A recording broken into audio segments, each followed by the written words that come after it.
نحمده ونستعينه ونستغفره ونعوذ بالله من شرور أنفسنا ومن سيئات أعمالنا. من يهده الله فلا مضل له ومن يضلله فلا هادي له. أشهد أن لا إله إلا الله وأشهد أن محمدا عبده ورسوله.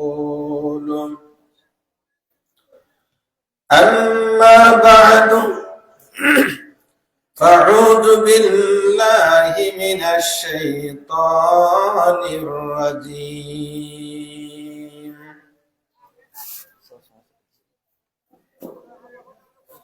بسم الله الرحمن الرحيم.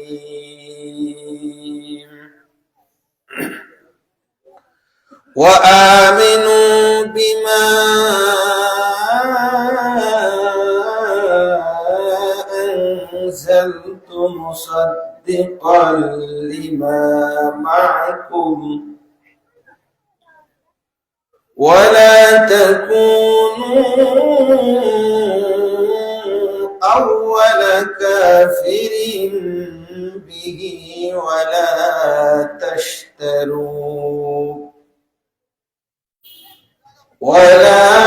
تشتروا بآياتي ثمنا قليلا وإياي فاتقون.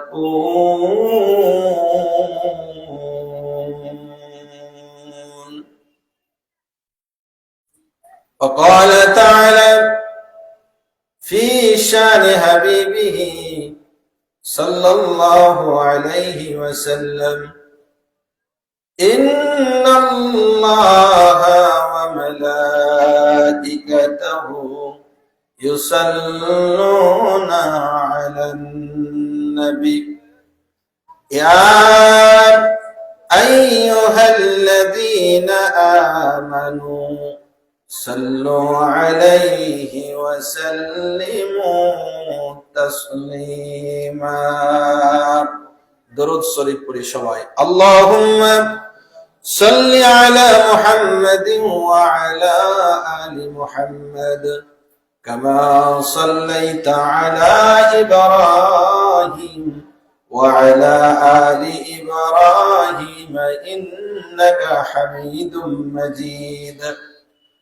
اللهم بارك على محمد وعلى آل محمد كما باركت على إبراهيم وعلى آل إبراهيم إنك حميد مجيد. Dreams sporting ক্লাবের উদ্যোগে আয়োজিত চতুর্থ বার্ষিকী তাফসীরুল কোরআন মাহফিলের আজকের মহামান্য মুহতারাম মুকাররম সভাপতি আমাদের পরম শ্রদ্ধেয় আলেমে দ্বীন কৃষ্ণ গোবিন্দপুর ডিগ্রি কলেজের সম্মানিত সহকারী অধ্যাপক মাওলানা মুহাম্মদ আব্দুল করিম হাফিজাহুল্লাহ, মহান আল্লাহ তাআলা শ্রদ্ধাভাজন সভাপতিকে হায়াতে তাইয়্যিবা দান করুন, সকলে পড়ে আমিন। আজকের মাহফিলে আমন্ত্রিত অতিথি হিসাবে উপস্থিত থাকবেন জনাব আসাদুজ্জামান ডলার, জনাব মোহাম্মদ এনামুল হক, আলহাজ মোহাম্মদ তসলিম উদ্দিন, মোহাম্মদ ইকরামুল হক। আল্লাহ সুবহানাহু ওয়া তাআলা সম্মানিত মেহমানবৃন্দকে হায়াতে তাইয়্যিবা দান করুন, ইসলামের সেবায় কোরআনের খেদমতে কবুল করুন, সকলেই পড়ি আমিন। আমাদের মাঝে উপস্থিত আছেন সুদূর নওগাঁ থেকে আগত আমাদের কাঙ্ক্ষিত মেহমান মুফাসসির, আন্তর্জাতিক খ্যাতি সম্পন্ন মুফাসসির কোরআন প্রভাষক মাওলানা রেজাউল করিম নওগাঁ, আল্লাহ তাআলা তাকে হায়াতে তাইয়্যিবা দান করুন, আল্লাহুম্মা আমিন। উপস্থিত উলামায়ে কিরাম, তালিবুল ইলমগণ, শ্রদ্ধাভাজন মুরব্বী কিরাম, স্নেহের কচিকাচারা আর পর্দার আড়ালের আমার সম্মানিত মা ও বোনেরা, আল্লাহ সুবহানাহু ওয়া তাআলার শুকরিয়া আদায় করছি যে আল্লাহ তাআলা আমাদেরকে চতুর্থবারের মতো এই মাঠে তাফসীরুল কোরআন আয়োজন করার সুযোগ দিয়েছেন এবং বাস্তবায়নের তৌফিক দিয়েছেন। সকলেই সেই মহান মাহবুদের শুকরিয়া আদায় করি, সকলে পড়ি আলহামদুলিল্লাহ। দরুদ পেশ করছি তার ওই প্রেরিত মহামানব, বিশ্ব মানবতার মুক্তির দিশারি বিশ্ব নবী নবী মুহাম্মদুর রাসূলুল্লাহ সাল্লাল্লাহু আলাইহি ওয়াসাল্লামের প্রতি সম্মানিত উপস্থিতি। শুরুতেই মহান আল্লাহ তাআলার কাছে কায়মন বাক্যে প্রার্থনা করি, দোয়া করি, এই মহল্লাবাসী বা এই তাফসীরের সাথে যারা যুক্ত, ইতিমধ্যে আমাদের মাঝ থেকে যারা বিদায় গ্রহণ করেছেন, আল্লাহ তাআলা যেন তাদের সকলকে জান্নাতের মেহমান হিসেবে কবুল করেন, আল্লাহুম্মা আমিন। খাস ভাবে দোয়া করছি যেই মাঠে এই তাফসীর হচ্ছে, জনাব কলিমউদ্দিন সাহেব তিনি মৃত্যুবরণ করেছেন। তার পরিবার, তার জন্য, তাদের মৃত্যু ব্যক্তিদের জন্য খাসভাবে দোয়া চেয়েছেন। আল্লাহ সুবহানাহু ওয়া তাআলার কাছে কায়মনে বাক্যে ফরিয়াদ করছি, আল্লাহ তাআলা যেন তাদের সকলকে জান্নাতের মেহমান হিসেবে কবুল করেন, সকলে পড়ে আমিন। যে সমস্ত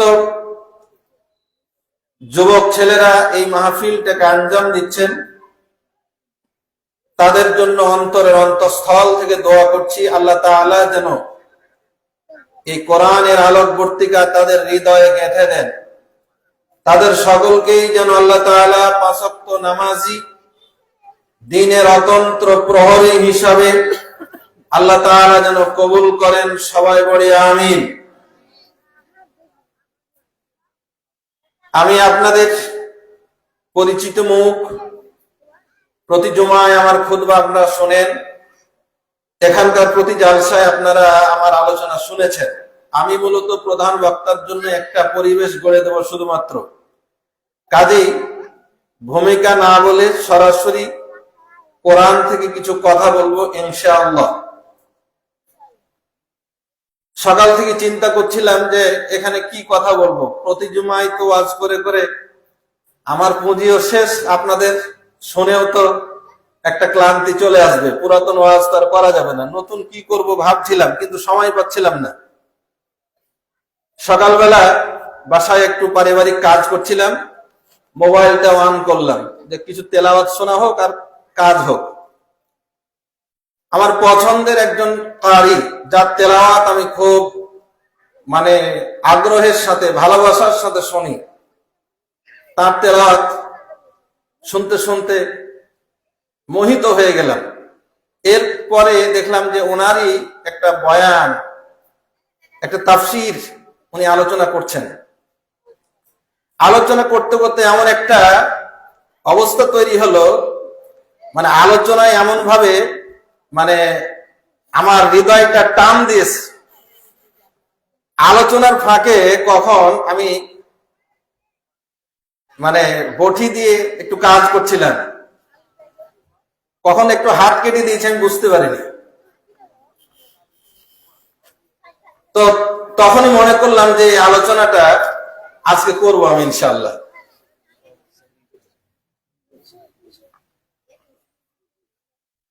তো ওনার যে আলোচনাটা, ওনার যে আলোচনাটা আমি খুঁজতে গেলাম যে আলোচনাটা হুজুর কোথা থেকে করলেন, খুঁজতে গিয়ে আমার সেই আলোচিত বক্তার প্রতি যে ভালোবাসা ছিল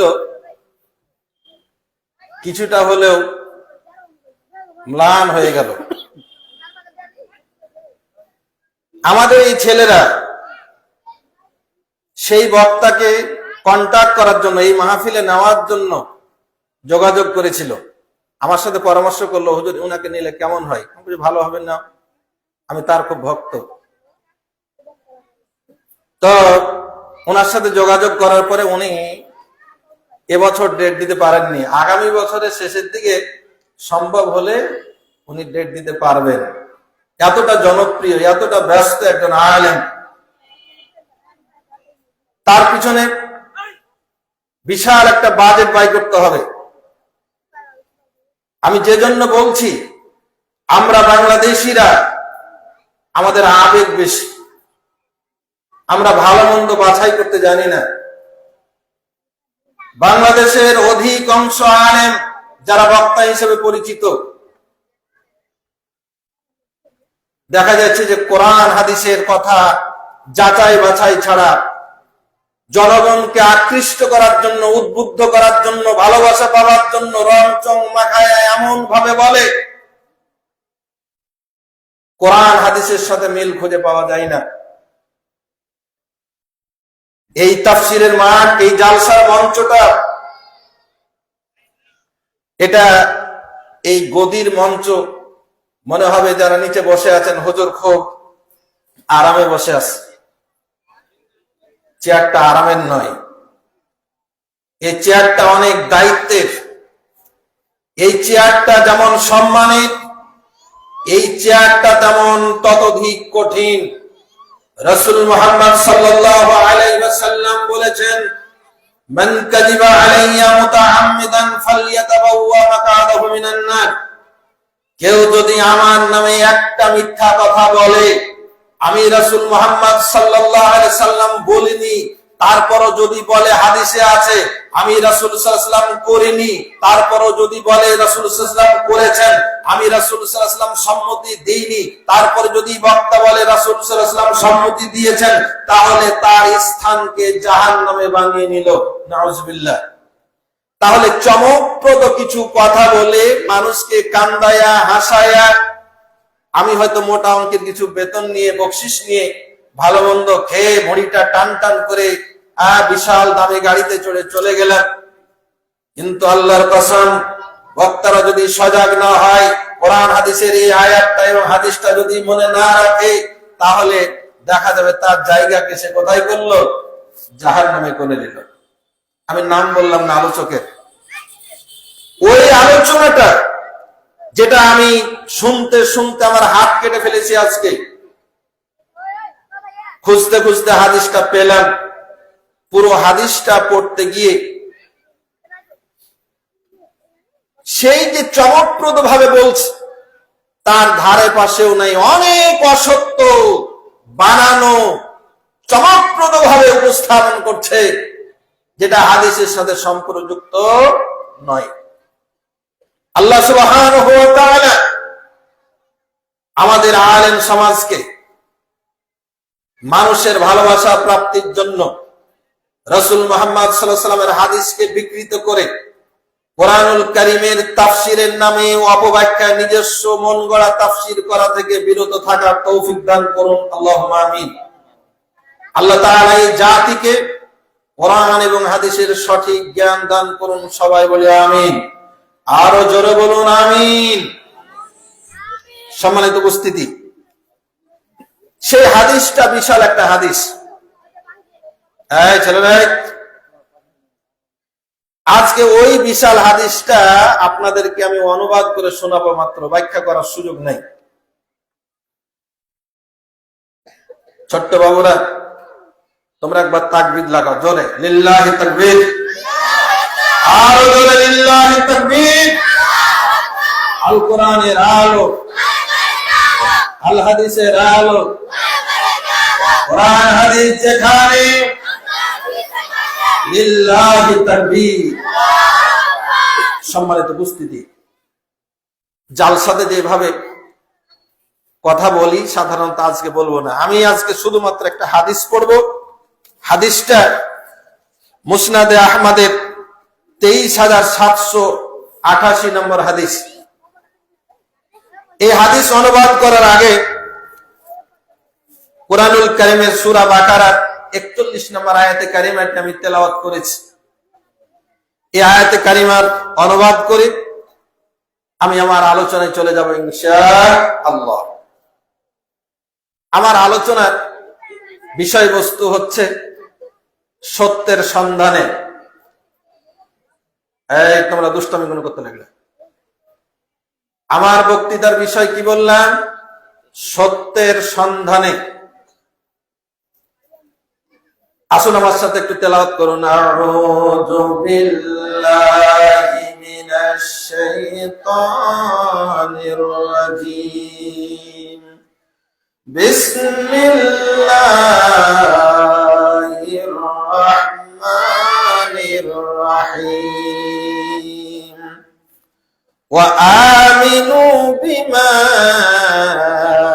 আনজালতু মুসাদ্দিকাল লিমা মা'আকুম ওয়া লা তাকুনু আউওয়ালা কাফিরিন বিহি ওয়া লা তাশতারু বিআয়াতি থামানান কালীলা ওয়া ইয়্যায়া ফাত্তাকুন। ইরশাদ হচ্ছে, আল্লাহ তাআলা বলছেন ওয়া আমিনু, আর তোমরা ঈমান আনয়ন করো, বিমা আনজালতু, আমি যেই কিতাব তোমাদের প্রতি অবতীর্ণ করেছি, মুসাদ্দিকাল লিমা মা'আকুম, এই কিতাব তোমাদের কাছে যে সমস্ত কিতাবাদি আছে তার সত্যায়নকারী। ওয়ালা তাকুনু আউওয়ালা কাফিরিন বিহি, আর তোমরা প্রথমেই কাফির হয়ে না, প্রথম পর্যায়ের কাফির হয়ে যেও না। ওয়ালা তাশতারু বিআয়াতি থামানান কালীলা, আর আমার আয়াতকে তোমরা স্বল্প মূল্যে বিক্রি করিও না, বরং ওয়া ইয়্যায়া ফাত্তাকুন, আমাকেই কেবলমাত্র ভয় করো। সম্মানিত উপস্থিতি, সত্যের সন্ধানে এই শিরোনাম দিলাম এই কারণে, আমি এই মহল্লায়, আপনাদের এই পাড়ায়, আপনাদের এই গ্রামে, আপনাদের এই এলাকায় 17 বছর যাবৎ বাস করছি। আমার গ্রামের ছেলে পেলেগুলোকে ভুলে গেছি বলতে অপরিচিত হয়ে গেছে। ছোট ছেলেরা বড় হয়ে গেছে, কখন বুঝতে পারিনি।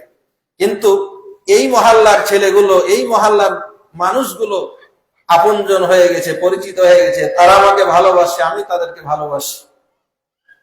কিন্তু যখন দেখি আমাদের এই ছেলেগুলো, আমাদের এই কলিজার টুকরো সন্তানগুলো 5 ওয়াক্ত আজান হচ্ছে, নামাজ হচ্ছে, নামাজে যাচ্ছে না, এখানে ক্যারাম খেলছে, চায়ের আড্ডায় গল্প করছে, ওদিকে ওখান থেকে আমি আসছি, ওখানে আবার ক্যারামের একটা ঘর আছে, হোটেল আছে, ওখানে আবার কিছু জটলা বেঁধে আছে, ওই মোড়ে কিছু, ওই মোড়ে কিছু।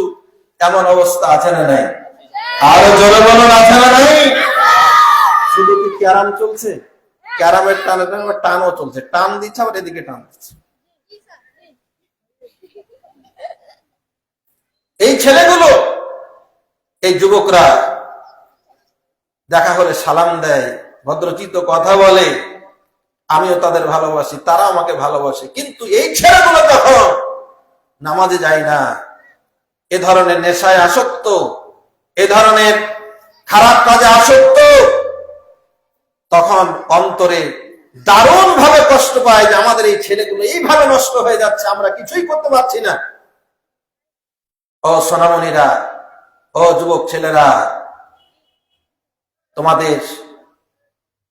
তোমাদের কারণে আজকে আমার এই বিষয়টা আমি নির্ধারণ করেছি। মন দিয়ে তোমরা শুনবে, আমি আশা করি আল্লাহ তাআলা এই পথগুলো, যুবকগুলোকে, আমাদের এই সন্তানগুলোকে ইসলামের জন্য সত্যের পথে কবুল করুন। সবাই বলি আমিন।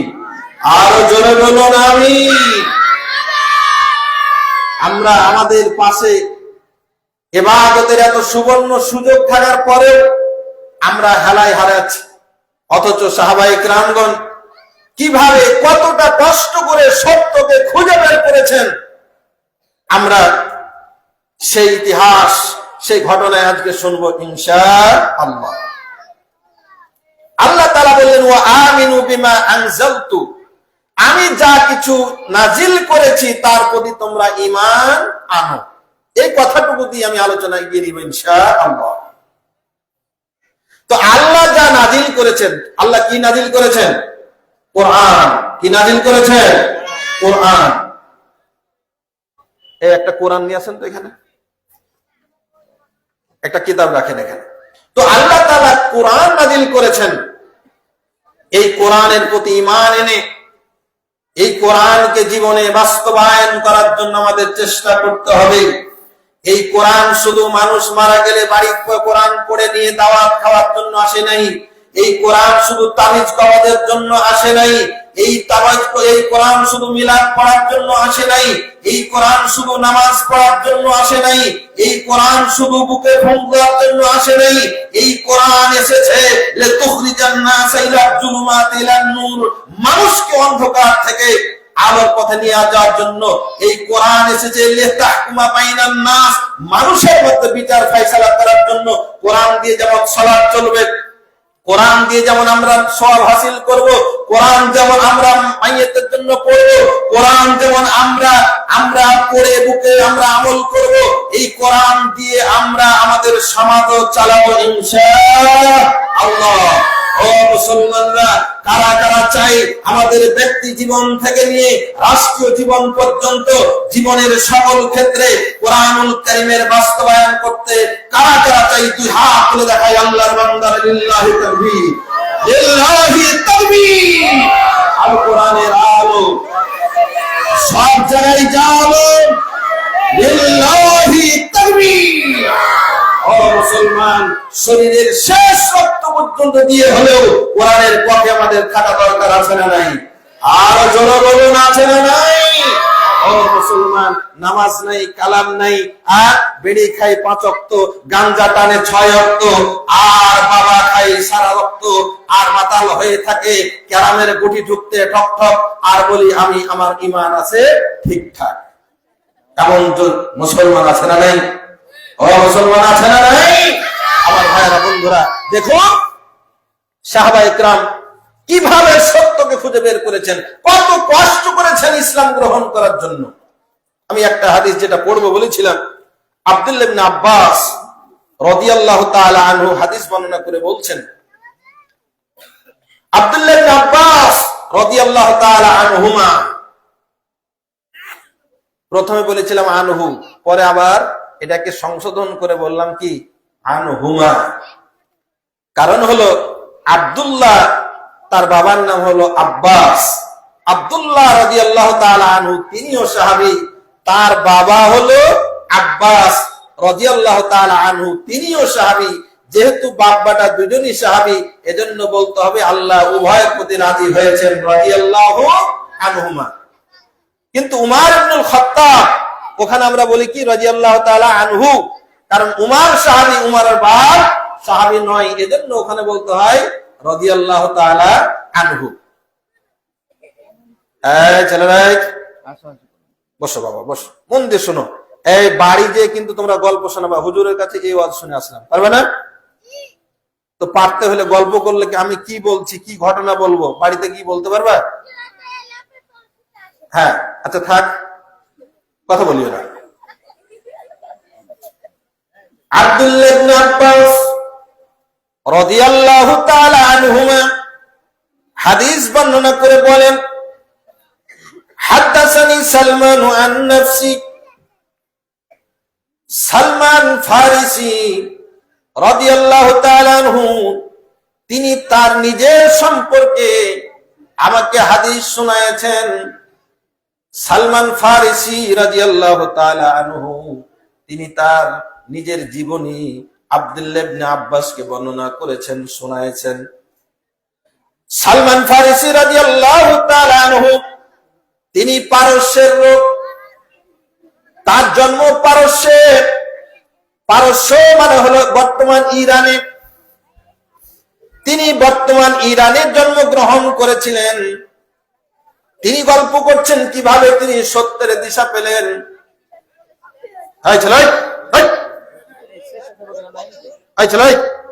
তুই পিছা দিয়ে এখানে ঘুরে মনে করো।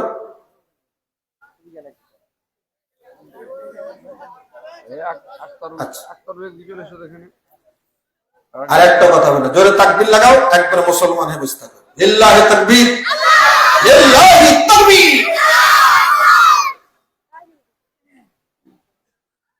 আমার ভাইয়েরা বন্ধুরা, সালমান ফারসি রাদিয়াল্লাহু তাআলা আনহু আল্লাহ রাসূল মুহাম্মদ সাল্লাল্লাহু আলাইহি ওয়াসাল্লামের যতগুলো সাহাবী ছিল, সালমান ফারসি রাদিয়াল্লাহু তাআলা আনহু ছিলেন সবচেয়ে বেশি বয়সপ্রাপ্ত সাহাবী। আল্লাহ সুবহানাহু ওয়া তাআলা সালমান ফারসিকে 350 বছর বয়স দিয়েছিলেন। বলুন সুবহানাল্লাহ। কত বছর? 350। আর এক riwayate আছে 250 বছর। তিনি হযরত উসমান রাদিয়াল্লাহু তাআলা আনহুর খেলাফত কালে 33 থেকে 35 হিজরি সনের মধ্যে মৃত্যুবরণ করেন। সালমান ফারসি রাদিয়াল্লাহু তাআলা আনহু তার ইসলাম গ্রহণের ইতিহাস, সত্যকে খুঁজে পাওয়ার ইতিহাস বর্ণনা করছেন নিজে হাদিস শরীফের মধ্যে। তিনি বলেন, কুনতু রাজুলান ফারিসিয়ান মিন আহলি ইসবাহান, আমি পারস্য দেশের ইসবাহান নগরীর আমি একজন মানুষ ছিলাম। মিন আহলি ক্বরিয়াতিন মিনহা ইউকালু জাই, আমার গ্রামের নাম ছিল জাই। জাই গ্রামের ইস্পাহান নগরীর ইরান দেশের ইস্পাহান শহরের একটা পাড়ার নাম হলো জাই। কি নাম বললাম? জাই। মনে রাখতে হবে কিন্তু ইতিহাস। ইরান দেশের ইস্পাহান শহরের একটা পাড়ার নাম, একটা গ্রামের নাম হলো জাই। এই গ্রামে সালমান ফারসি রাদিয়াল্লাহু তাআলা আনহু জন্মগ্রহণ করেন।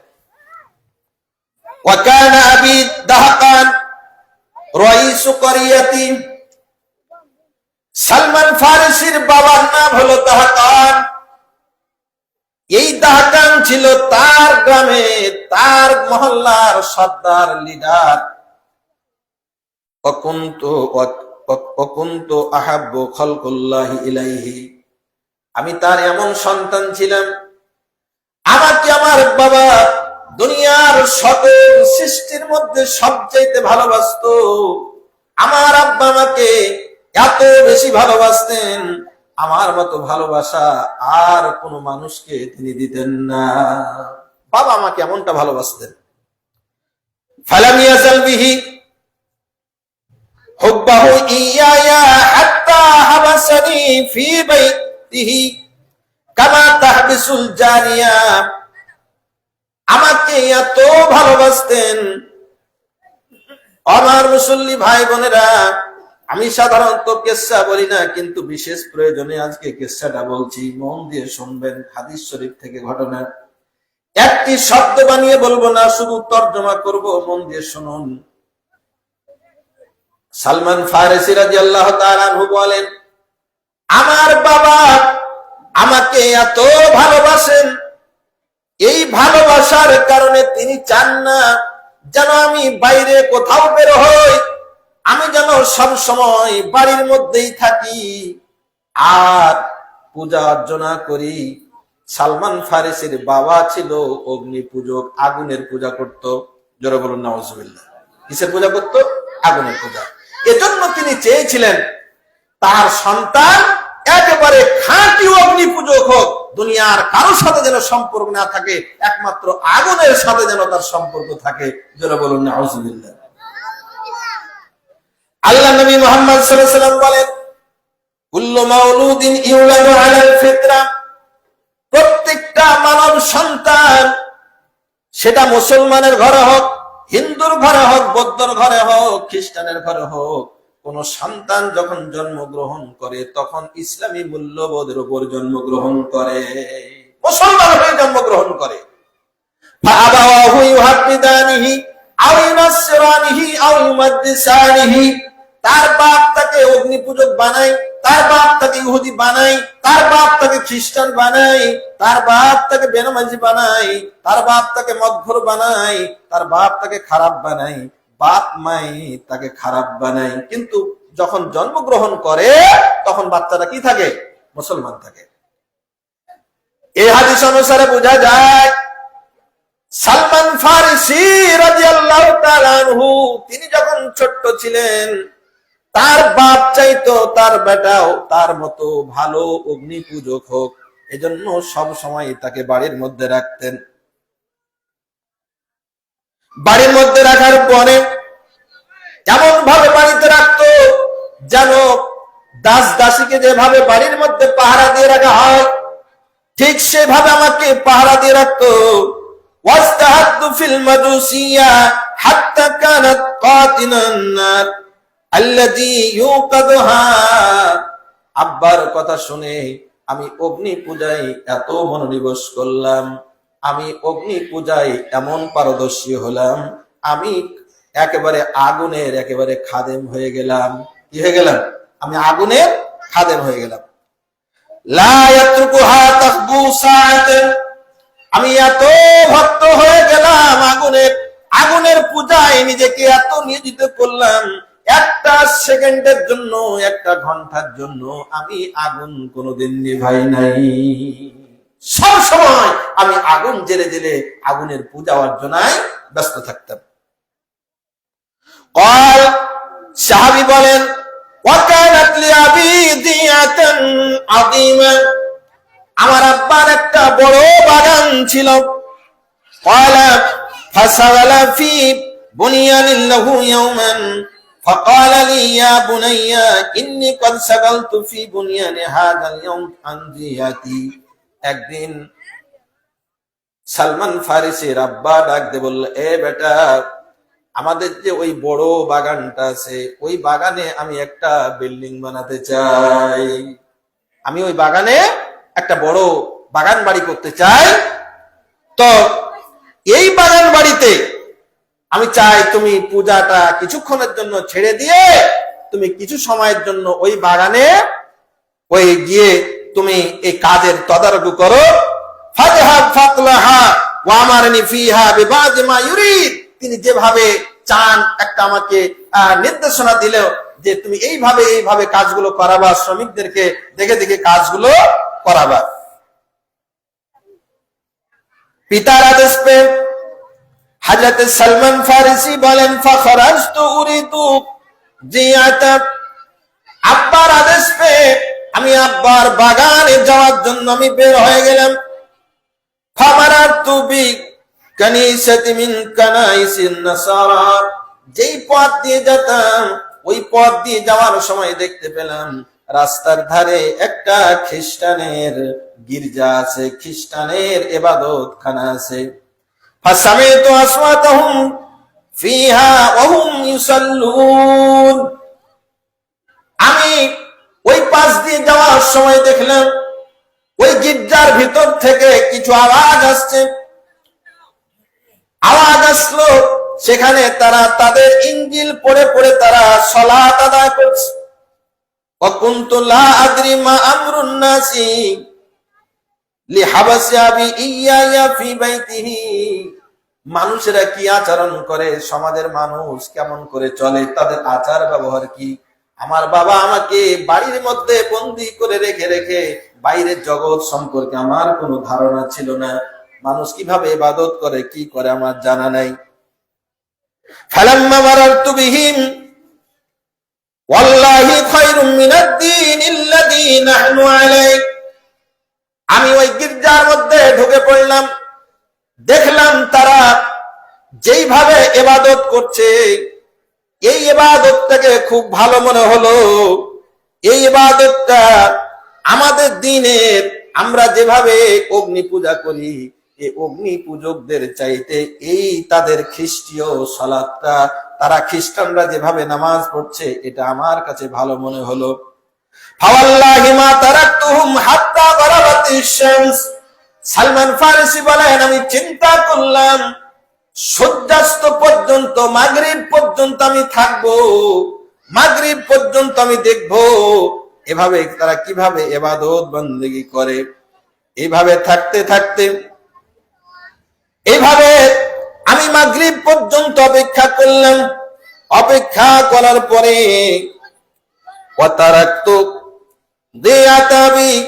মাগরিব পর্যন্ত অপেক্ষা করতে গিয়ে আমার বাবার বাগানে যাওয়া আমি রেখে দিলাম। ওয়ালাম আতিহা ফাকুলতু লাহুম আইনা আসলু হাদাদ্দিন। আমি খ্রিস্টানদেরকে বললাম, এ ভাইরা, আমি তো অগ্নি পূজক, আগুনের পূজা করি, তোমরা যে ইবাদত করছো এই ইবাদতটা আমাকে ভালো লেগেছে। তোমরা বলবে কি এই দিনটা আসল কোথা থেকে এসেছে? ও ইরানি ভাইরা, এই দিনটা, এই ধর্মটা কোন দেশ থেকে তোমাদের কাছে এসেছে? ক্বালু বিশামি, তারা বলল আমাদের কাছে এই ধর্ম এসেছে সিরিয়া থেকে। ক্বালা সুম্মা রাজাতু ইলা আবি, এরপরে সন্ধ্যার বেলা আমি আমার আব্বার কাছে ফিরে গেলাম। ওয়াকাদ বা'আসা ফি তালাবি ওয়া সাগালতাহু আন আমালিহি কুল্লা, সারা দিন বাগানে যায়নি বলে আমার আব্বা সকল শ্রমিককে কাজ বাদ দিয়ে আমাকে খুঁজতে লাগাইছে। আমার ছেলেকে আমি তো কোনোদিন বাড়ি থেকে বের হতে দিইনি, বাগানে পাঠালাম, বাগানে যায়নি, ছেলে আমার কোথায় গেল? এজন্য সকল শ্রমিককে কাজ বাদ দিয়ে ছেলেকে খুঁজতে লাগাইছে। সম্মানিত উপস্থিতি, বাবা আমাকে ডাক দিয়ে বলল, আই বুনাইয়া আইনা কুনতা, এ আমার বেটা তুমি কোথায় ছিলে? আলাম আকুন আহাদতু ইলাইকা মা আহাদতা, এ বেটা আমি কি তোমাকে কিছু দায়িত্ব দেই নাই? আমি তোমাকে যে দায়িত্ব দিয়েছি, দায়িত্ব বাদ দিয়া, কাজ বাদ দিয়া তুমি কোথায় ছিলা? ক্বালা কুলতু ইয়া আবাতি, আমি বললাম, হে আমার আব্বা, মারাতু বিনাসিন, আমি কিছু মানুষের কাছ দিয়ে অতিক্রম করছিলাম। ইউসাল্লুনা ফি কুনিয়াসিদি লাহুম, তারা তাদের গির্জায় তারা সালাত আদা করছিল। ফাআজাবানি, এই ইবাদতটা আমাকে খুব ভালো লেগে যায়। মা রাআইতু মিন দীনহিম, তাদের ধর্ম যেটা দেখলাম এটা আমার কাছে খুব ভালো লেগেছে। ফাওয়াল্লাহি মা যালতু ইনদাহুম হাত্তা গরাবাতিশ শামস, তাদের এই ভালো লাগায় আমার যে কখন সন্ধ্যা হয়ে গেছে আমি বুঝতেই পারি নাই। ভালোবাসায় তাদের ইবাদতটা আমাকে ভালো লাগার কারণে আমি সূর্যাস্ত পর্যন্ত আমি সেখানেই থেকে গেছি। ক্বালা আই বুনাইয়া, সালমান ফারসি বলেন, হে আমার ছেলে। সালমান ফারসির বাবা ডাক দিয়ে বললেন, আই বুনাইয়া, এ আমার বেটা, আলাইসা ফি যালিকা দ্বীনু খায়র, এ বেটা তুই যে দিন আছে, তুই যে আগুনের পূজা করিস, এটা কি উত্তম নয়? দীনুকা ওয়া দীনু আবাইকা খায়রুম মিনহু, বেটা শুনে রাখ, তুমি যে ইবাদত করো, যে অগ্নি পূজা করো, এটা তোমাদের বাপ দাদার ধর্ম। এই খ্রিস্টানদের চাইতে তোমাদের এই ধর্ম, আমাদের এই ধর্ম অনেক ভালো। সালমান ফারসি রাদিয়াল্লাহু তাআলা আনহু ডাক দিয়ে বললেন, কুলতু, আমি বললাম, কাল্লা ওয়াল্লাহি, এ আব্বা, আল্লাহর কসম, ইন্নাহু খায়রুম মিন দীনিনা, খ্রিস্টানদের যে ইবাদত আমি পেয়েছি এটা আমাদের ধর্মের চাইতে, অগ্নি পূজকদের ধর্মের চাইতে অনেক বেশি ভালো, এটা অনেক বেশি ভালো। কথা বুঝতে কি অসুবিধা হচ্ছে আপনাদের? যদি তাকবীর লাগান, লিল্লাহি তাকবীর, লিল্লাহি তাকবীর। পিতা ছেলেকে বলছে, এ বেটা, আমরা যে আগুনের পূজা করি, এই আগুনের পূজা হলো খ্রিস্টানদের এই নামাজের চাইতে অনেক ভালো। বেটা বলছে, আব্বা, আমি যা দেখেছি আমার কাছে মনে হয়েছে আমাদের অগ্নি পূজার চাইতে খ্রিস্টানদের গির্জায় প্রার্থনা অনেক ভালো। সালমান ফারসি রাদিয়াল্লাহু তাআলা আনহু বলেন, ফাখাফানি, আমার আব্বা এবার আমাকে ধমক দিলেন, বকা দিলেন। ফাজালা ফি রিজলি কায়দা, শুধু বকা দিয়ে ক্ষান্ত হলেন না। আমি যখন বললাম আমাদের ধর্মের চাইতে খ্রিস্টানদের ধর্মই ভালো, আমার আব্বা এবার আমার পায়ে লোহার শিকল দিয়ে বাড়ির মধ্যে বেঁধে রাখলেন। হ্যাঁ বেটা, তোকে আমি এভাবে মানুষ করলাম, তোকে এতদিন ধরে অগ্নি পূজক বানালাম, আর আজকে তুই একদিন বাড়ির বাইরে বের হতে পেয়ে আমাদের চাইতে তাদের ধর্মকে ভালো বলছিস, সুতরাং তুই আর বাইরে যেতে পারবি না, তোকে পায়ে বেড়ি দিয়ে দেওয়া হলো। পায়ে বেড়ি দেওয়া হলো।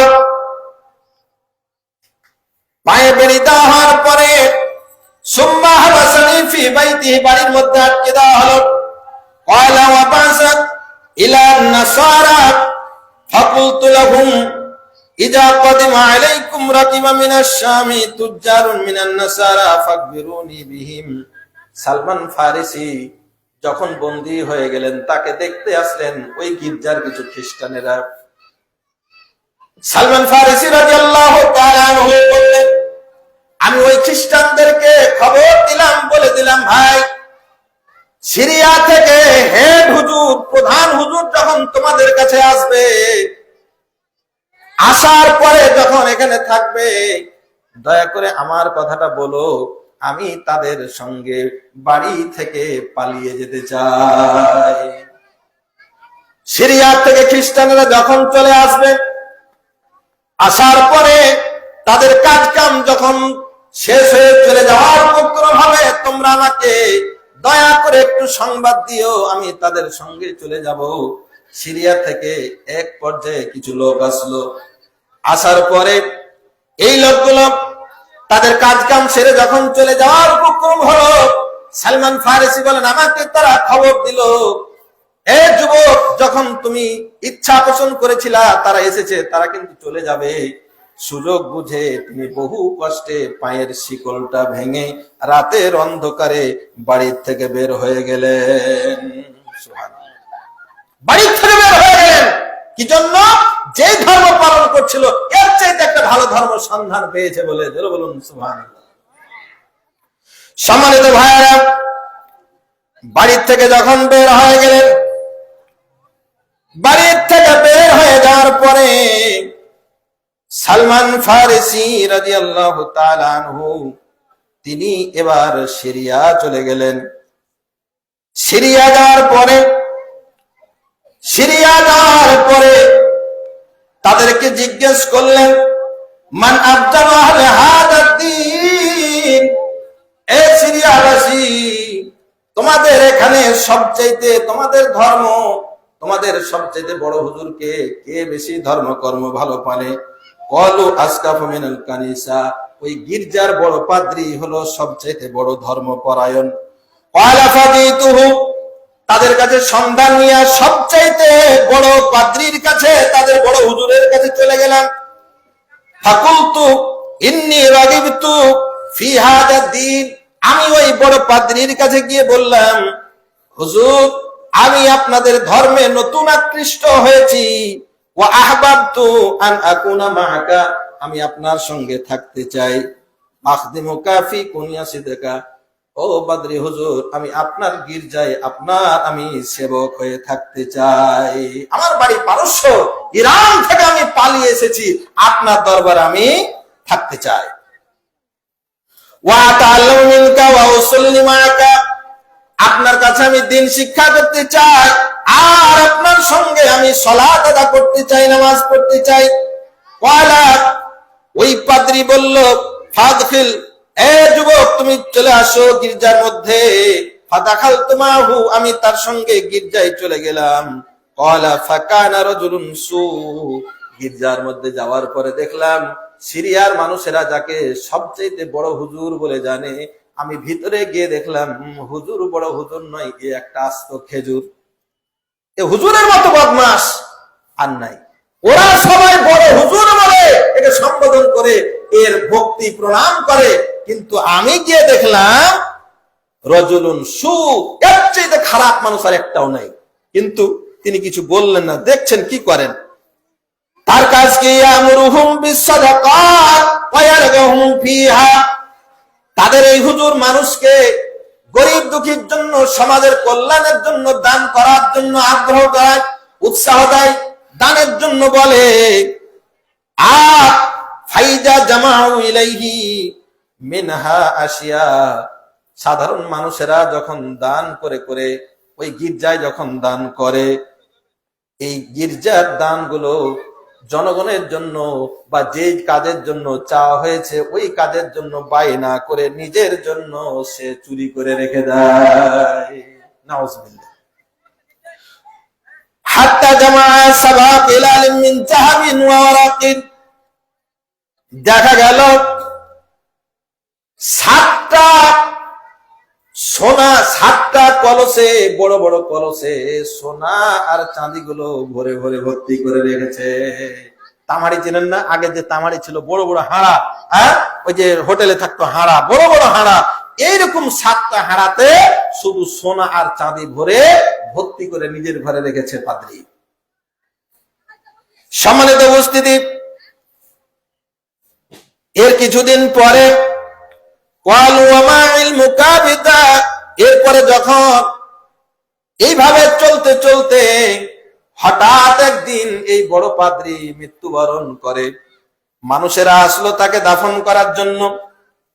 মানুষেরা যখন আসলো দাফন করার জন্য, তখন সালমান ফারিসি বলেন, আমি লোকদেরকে বললাম, ভাই আপনারা যেই বড় হুজুরের কথা শুনে দান করেন, আপনারা যেই বড় হুজুরের কথা শুনে এতবার ভক্তি করেন, আসলে এ একটা ভালো মানুষ নয়।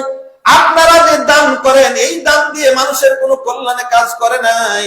যেমন আমাদের সমাজে অনেক নেতা আছে, জনগণের জন্য কাজ করার জন্য সরকার বরাদ্দ দেয়, কিন্তু নেতাদের পেট ভর্তি করে তারা বিদেশে পাড়ি জমায়। কেমন আছে না নাই? আর জনগণ আছে না নাই? জনগণের জন্য বরাদ্দকৃত সম্পদ জনগণের জন্য ব্যয় হয় না। সামান্য কিছু দিয়ে অধিকাংশটাই তারা এই সেবক রক্ষক যারা তারাই ভক্ষণ করে।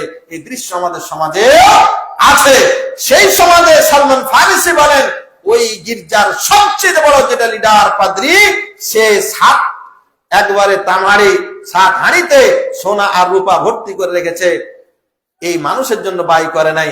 মানুষজনকে যখন বলল যে আপনাদের লিডার এই কাম করে থেছে আর আপনারা এসেছেন তার জানাজা পড়তে, মানুষেরা বলে, বাবা তুমি গির্জার খাদেম হয়ে আছো ভালো কথা, কিন্তু হুজুরের বিরুদ্ধে তোমার কথা বলছো, তোমার কি প্রমাণ আছে? তুমি যে কথা বলছো প্রমাণ কি? এ ব্যাপারে দলিল কোথায়? তুমি দলিল দাও। তুমি যে কথা বললা হুজুরের বিরুদ্ধে যে একটা তুমি বদনাম দিলা, এর দলিল দাও। সালমান ফারিসি বলেন, কুলতু আনা আদুল্লুকুম আলা কানজিহি। এ ভাইরা ভাইরা, আমি না জেনে কোনো কথা তোমাদের বলি নাই। আসো আসো, আমার সাথে আসো, আমি তোমাদেরকে তার চুরি করা সোনা রূপাগুলো আমি তোমাদেরকে দেখাই দেব। অলু ফাদাল্লানা আলাইহি। তারা বলল, সালমান ফারিসি যখন তাদেরকে তাদের চুরি করা স্বর্ণ রূপাগুলো দেখালো, তখন তারা ফা আখরাজুহু মিনহু সাবআ কিলাল মামলুআতান যাহাবান ওয়া ওয়ারাকান। দেখা গেল 7 ভরি 7টা তামাড়ি 7টা হাঁড়া সোনা আর রূপাতে একেবারে ভর্তি হয়ে আছে। একেবারে ভর্তি হয়ে আছে 7 হাঁড়া টাকা, মানে সোনা আর রূপা ভর্তি করে গেছে। ক্বালা ফালাম্মা রাউহা, যখন জনগণ এটা দেখতে পেল, ওয়াল্লাহি লা নাদফাহু আবাদা, তারা আল্লাহর নামে শপথ করে বলল, আল্লাহর কসম, আল্লাহর কসম, আমরা এই দরবেশকে, এই নেতাকে আর মাটি দিতে দেব না। সুবহানাল্লাহ।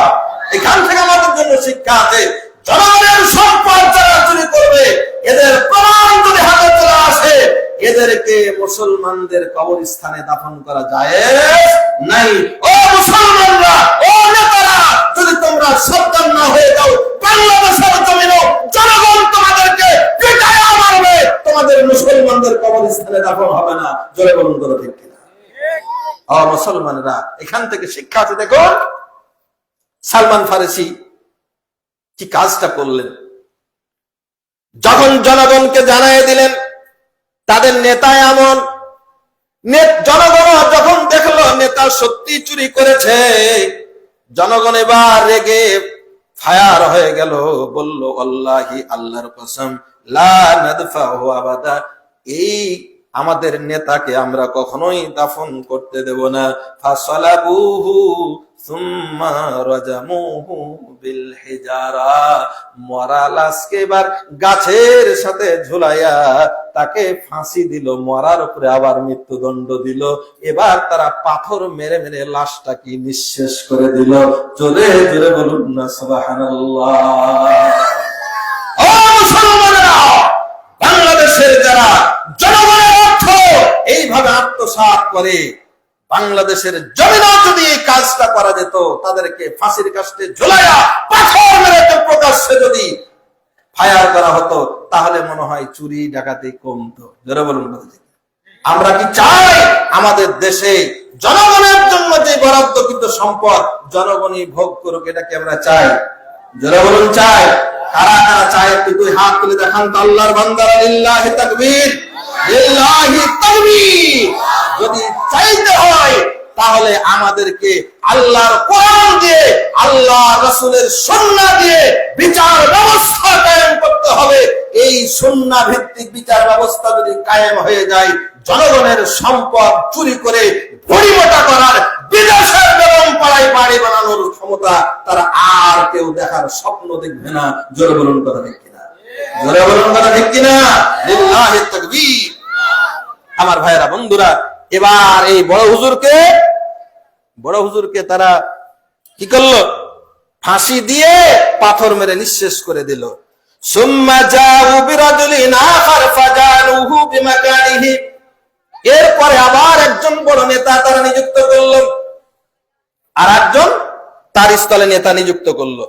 ক্বালু, সালমান ফারিসি বলেন, ফালাম্মা রাআইতু রাজুলান লা ইউসাল্লিল খামসা আরা আন্নাহু আফদালু মিনহু, এই ভণ্ড হুজুর মারা যাওয়ার পরে যে নেতাটা আসলো, এই হুজুরটা অনেক ভালো, 5 ওয়াক্ত নামাজ পড়ে, এমন মানুষদের মধ্যে তার চাইতে ভালো মানুষ আর কিছু নাই।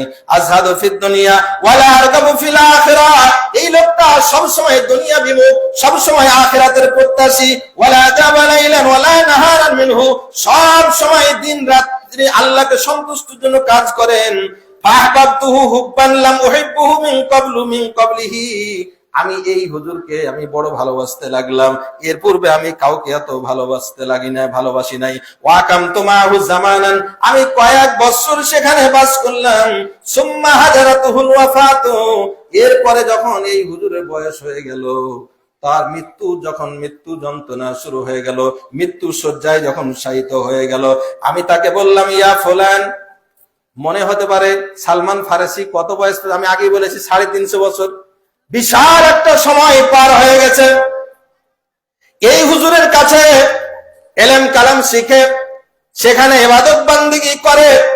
এই দ্বিতীয় হুজুর যখন মৃত্যু শয্যায় শায়িত, তখন তাকে বললেন, ইন্নী কুনতু মাআকা, হুজুর আমি আপনার কাছে বহু বছর থেকে আছি। ওয়াহবাবতুকা হুব্বান লাম উহিব্বুহু আহাদান মিন ক্বাবলিকা, আপনাকে আমি এত বেশি ভালোবাসি, আপনার পূর্বে আর আমি কাউকে ভালোবাসি নাই। ওয়াকাদ হাদারতা মা তারা মিন আমরিল্লাহ, আপনি তো দেখছেন আপনার আয়ু একেবারে শেষের পথে, আপনি মৃত্যু শয্যায় পড়ে গেছেন। হুজুর ফাইলা মান তুসিনি বিহা ওয়া মা তা'মুরনি, আমাকে আপনি কিছু ওসিয়ত করুন, আমি এখন কি করব? আপনি যদি মারা যান আমি কার কাছে যাব? কার কাছে আমি দিন শিক্ষা করব? ক্বালা আই বুনাইয়া, এ ছেলে, ওয়াল্লাহি মা আ'লামু আহাদান আল ইয়াউম আলা মা কুনতু আলাইক, এ ছেলে, আমি যেই দিনের উপরে আছি, ঈসা আলাইহিস সালামের রেখে যাওয়া ইনজিলের যে আমল আমি করি, বর্তমানে মানুষেরা ইনজিলটাকে পাল্টায় দিয়েছে, এই দিনের উপরে আর মানুষ নাই, তারা দিন ধর্মকে পাল্টে দিয়েছে। লাকাদ হালাকান নাস, মানুষেরা ধ্বংস হয়ে গেছে। ওয়াবাদদালু, তারা দিনকে পরিবর্তন করে দিয়েছে। ওয়াতারাকু আকতার মা কানু আলাইহি, আর সব মানুষেরা আল্লাহর দেওয়া জীবন বিধান থেকে মানুষের সরে গেছে। ইল্লা রাজুলান বিল মুসিলে ওয়া হুয়া ফুলান, কিন্তু ইরাকের মুসল নগরীতে একজন বড় আল্লাহওয়ালা আছে। এই আমার সিরিয়াতে আর একটা ভালো মানুষ নাই, সব খ্রিস্ট ধর্মকে চেঞ্জ করে দিয়েছে। একজন মাত্র ভালো মানুষ আছে, সেটা হলো ইরাকে। যদি তুমি কিছু করতে চাও ফালহিক বিহি, তাহলে তুমি সেখানে চলে যাও, সেখানে গিয়ে তুমি তার কাছ থেকে দ্বীন ইলম শিক্ষা করতে পারো। সালমান ফারিসি রাদিয়াল্লাহু তাআলা আনহু বলেন, ফালাম্মা মাতা, এরপরে যখন এই হুজুর মারা গেল, তার দাফন কাফন হয়ে গেল, লাহিতু সাহিবুল মৌসুলে, আমি সিরিয়া থেকে ইরাকে ছুটে গেলাম। ইরাকে গিয়ে আমি সেই হুজুরের সন্ধান করলাম। সেখানে যাওয়ার পরে আমি তাকে খুঁজে পেয়ে বললাম, আউসানি আউসানি ইনদা মাউতিহি আন আলহাকা বিক, হে হুজুর, আপনার সঙ্গে দেখা করার জন্য সিরিয়ার অমুক হুজুর আমাকে পাঠিয়েছে, আপনি আমাকে দয়া করে আপনার পাশে স্থান দান করেন। তিনি এভাবে তাকে জায়গা দিলেন, তার কাছে এলেম শিক্ষা করতে লাগলেন। এরপরে কিছুদিন পরে ওই ইরাকের মুসুল নগরীর হুজুরও মৃত্যুবরণ করলো। মৃত্যুবরণ করার আগে তিনি আবার বললেন, হুজুর, আপনার মৃত্যুর পরে আমি কার কাছে যাব?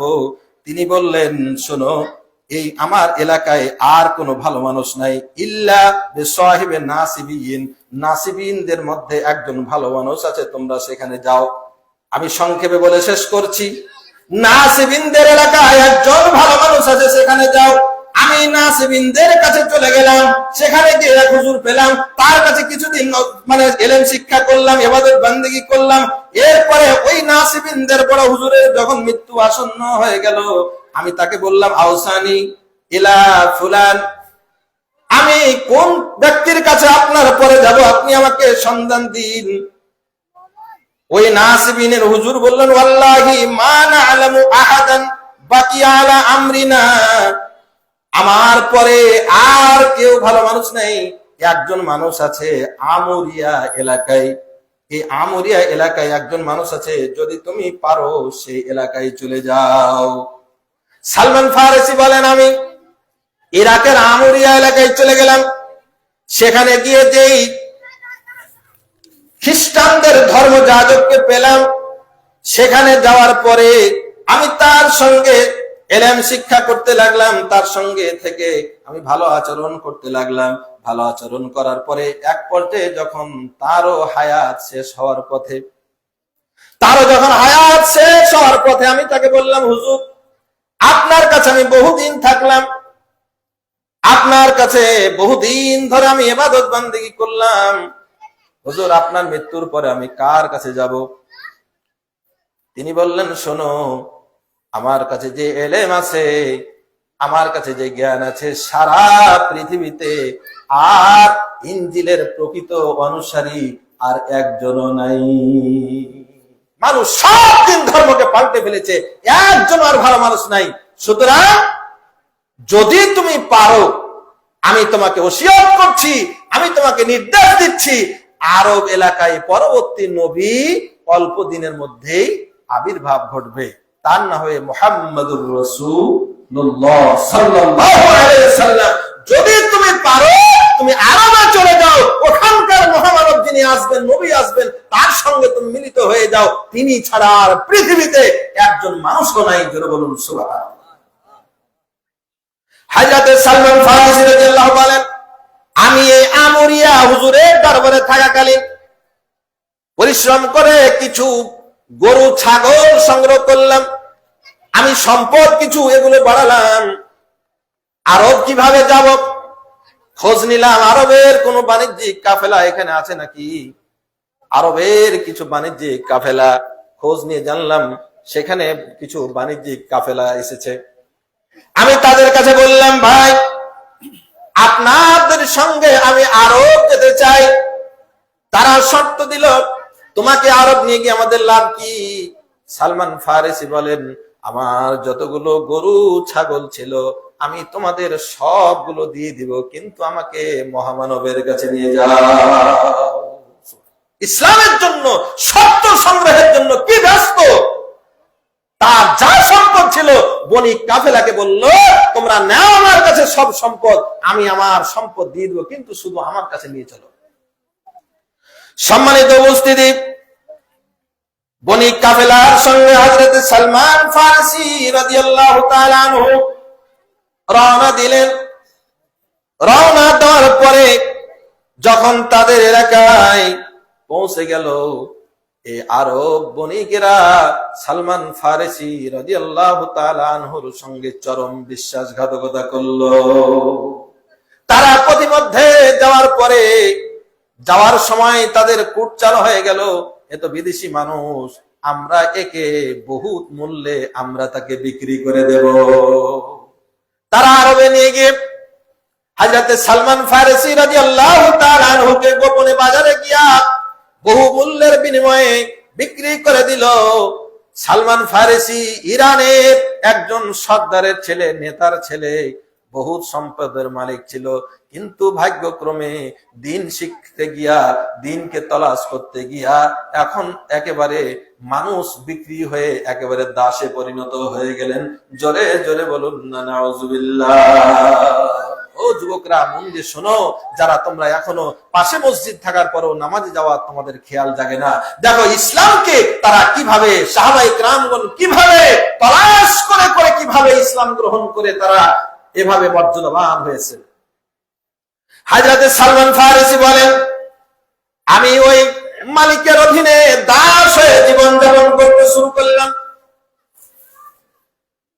এক পর্যায়ে মদিনার একজন আমার মালিকের চাচাতো ভাই এখানে আসলেন। আসার পরে আমার এই মালিক আমাকে আবার তার চাচাতো ভাইয়ের কাছে বিক্রি করে দেয়, সেখানে বিক্রি করে দেয়। বিক্রি করে দেওয়ার পরে তিনি যখন মদিনায় পৌঁছলেন, মদিনায় পৌঁছার পর তিনি চিন্তা করলেন, আমার ওই আমরিয়ার বড় হুজুর আমাকে 3টা নসিহত দিয়েছিলেন, তুমি আরবে যাবা, যদি মুহাম্মদের সন্ধান পাও, শেষ নবীর সন্ধান পাও, তাহলে 3টা বৈশিষ্ট্য মিলায় দেখবা। 3টা বৈশিষ্ট্য যদি খুঁজে পাও তাহলে দেখবা যে তিনি, তাহলে মনে করবা তিনি আসল নবী। কি 3টা বৈশিষ্ট্য? 1 নাম্বার হলো যে মুহাম্মদ সাল্লাল্লাহু আলাইহি ওয়াসাল্লাম যিনি নবী হবেন তিনি সাদকার মাল খাবেন না। 2 নাম্বার, তিনি হাদিয়া গ্রহণ করবেন। 3 নাম্বার, তার পিঠে মোহরের একটা নবুয়তের মোহর থাকবে। আর তিনি যে এলাকায় হিজরত করে আসবেন সেখানে খেজুরের গাছ থাকবে, কঙ্কর ভূমি এলাকা থাকবে। হযরত সালমান বলেন, আমি যখন মদিনায় পৌঁছলাম, মদিনার আবহাওয়া, মদিনার পরিবেশ দেখলাম, দেখার পরে মনে হলো আমি এবার সঠিক জায়গায় এসেছি। আমার হুজুর, আমরিয়ার বড় হুজুর যেটা বলেছিলেন সেই এলাকা আমি চলে এসেছি। কিন্তু আমি তো গোলাম, আমি মদিনায় চলে আসলাম। এদিকে আল্লাহ সুবহানাহু ওয়া তাআলা মুহাম্মদ সাল্লাল্লাহু আলাইহি ওয়াসাল্লামকে মক্কায় প্রেরণ করেছেন। মক্কায় প্রেরণ করা নবী হওয়া নবী মুহাম্মদ সাল্লাল্লাহু আলাইহি ওয়াসাল্লাম 13 বছর মক্কায় থেকেছেন। কিন্তু এখনকার মতো তো ভাইরাল যুগ নয়। মদিনায় তখনও সালমান ফারসি রাদিয়াল্লাহু তাআলা আনহু মুহাম্মদ সাল্লাল্লাহু আলাইহি ওয়াসাল্লাম নামে নবী এসেছেন এই মেসেজটাই পাই নাই। 13 বছর হয়ে গেছে, সালমান ফারসি রাদিয়াল্লাহু তাআলা আনহু তিনি খবরই পাননি যে মক্কাতে নবী সত্যি চলে এসেছেন।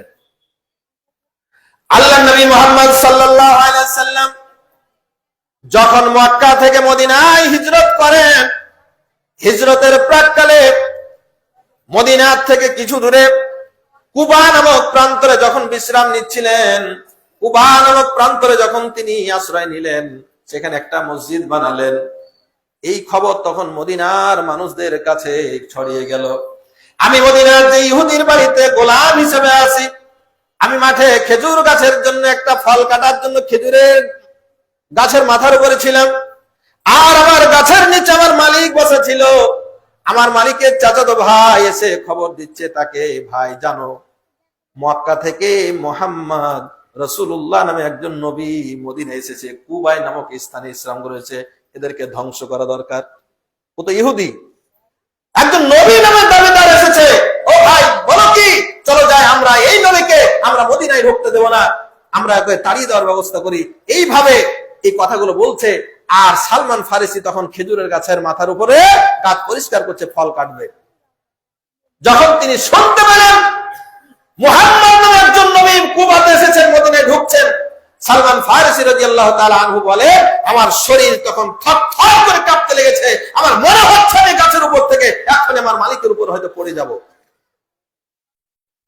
নিজেকে বহু কষ্ট সংবরণ করে নিয়ে আমি এবার আস্তে আস্তে গাছ থেকে নামলাম।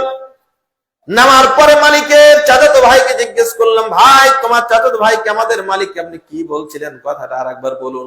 আমি গাছের উপর থেকে ভালোভাবে শুনতে পাই নাই, কথাটা আর একবার বলুন। আমি বারবার পিড়াপিড়ি করছিলাম, আপনি আমাকে বলেন। মালিক ক্ষিপ্ত হয়ে বলল, এই গোলাম, আমাদের ব্যাপার তোর শুনে লাভ কি, যা কাজ কর। আমাদের কথার মধ্যে কথা কান ভরতে কে আসলো তোকে? যা কাজ কর। আমাকে সদরে একটা আঘাত দিল, আঘাত দেওয়ার পরে আমাকে তাড়িয়ে দিল কাজ করার জন্য। কিন্তু আমি বুঝে গেলাম মুহাম্মদ সাল্লাল্লাহু আলাইহি সাল্লাম, যার জন্য আমি বছরের পর বছর আমি অপেক্ষা করেছি, যার জন্য আমার বাবার সম্পত্তি ছেড়ে এসে এখানে আমি গোলাম হিসাবে জীবন যাপন করছি, এই দেশে আমি এসেছি যেই সন্ধানের জন্য আমি অচিরেই তার সন্ধান পেয়ে যাব। এজন্য তিনি আশান্বিত হয়ে গেলেন। জোরে বলুন আলহামদুলিল্লাহ। হযরত সালমান ফারসি বলেন, আমি কিছু খাবার কিছু সংগ্রহ করলাম। এবার নবী মুহাম্মদ সাল্লাল্লাহু আলাইহি ওয়াসাল্লাম যিনি মক্কা থেকে মদিনায় হিজরত করেছেন, তিনি আসল নবী কিনা তাকে যাচাই করব। কুবা মসজিদে বিশ্ব নবী মুহাম্মদুর রাসূলুল্লাহ সাল্লাল্লাহু আলাইহি ওয়াসাল্লাম সাহাবীদের নিয়ে বসে আছেন।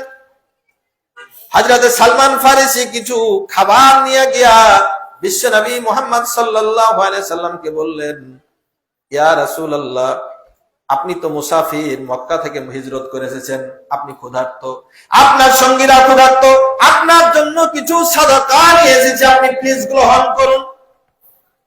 বিশ্ব নবী সেইগুলো নিয়ে সাহাবীদেরকে বললেন, সাহাবীরা তোমরা এগুলো খেয়ে নাও। বিশ্বনবী একটা ফলও মুখে তুলে নিলেন না, কারণ বিশ্বনবী মুহাম্মদ সাল্লাল্লাহু আলাইহি ওয়াসাল্লাম সাদাকা খান না। হযরত সালমান ফারসি এই দৃশ্য দেখার পরে ভাবলেন, আমি যেই মহামানবের খোঁজে এসেছি একটা শর্ত মিলে গেছে, নিঃসন্দেহে আমি আমার মহান পরওয়ারদিগারের পয়গম্বরকে পেয়ে গেছি। সুবহানাল্লাহ। আমি নিশ্চিত হতে শুরু করলাম। ও ভাইরা, নবী সাদকা খান না, সাদকা সবার জন্য খাওয়া জায়েজ নাই। সাদকা সবার জন্য খাওয়া জায়েজ কি? আল্লাহ রাব্বুল আলামিন সূরা তাওবার মধ্যে বলছেন, ইন্নামাস সাদাকাতু লিল ফুকারাই ওয়াল মাসাকিন। সাদাকা খাবে ফকির মিসকিনরা। 8 শ্রেণীর কথা আছে। সাদাকা খাবে ফকির মিসকিনরা, নবী সাদকা খান না, বড়লোক সাদকা খেতে পারবে না, স্বাবলম্বীরা সাদকা খেতে পারবে না। কিন্তু আমাদের দেশে প্রসঙ্গক্রমে বলি, আমাদের দেশে হুজুররাও সাদকা খায়, ধনীরাও সাদকা খায়, সবাই সাদকা খায়। কেমন? আমাদের আত্মীয় স্বজন যখন মারা যায়, মারা যাওয়ার পরে মাইয়েতের রুহের মাগফিরাতের জন্য কি করা হয়? একটা খানার আয়োজন করা হয়। মাইয়েতের জন্য যে খানা করা হয় সেটা হলো কি? সাদাকা। মাইয়াতের জন্য যে খানা করা হয় সেটা হলো সাদাকা। যদি মনে করেন এই খানা দিয়ে আমার পিতা আমার মাতার কবরের আযাব মাফ হবে, তিনি সওয়াব পাবেন, যদি এই নিয়তে খানা করেন তাহলে ওই খানাটার নাম হলো সাদাকা। আর ওই সাদাকার খাবার আপনার মসজিদের ইমাম যদি স্বাবলম্বী হয়, ওই মসজিদের ইমামের খাওয়ার জন্য জায়েজ নাই। ওই খানা আপনার বাবারও খাওয়া জায়েজ নাই।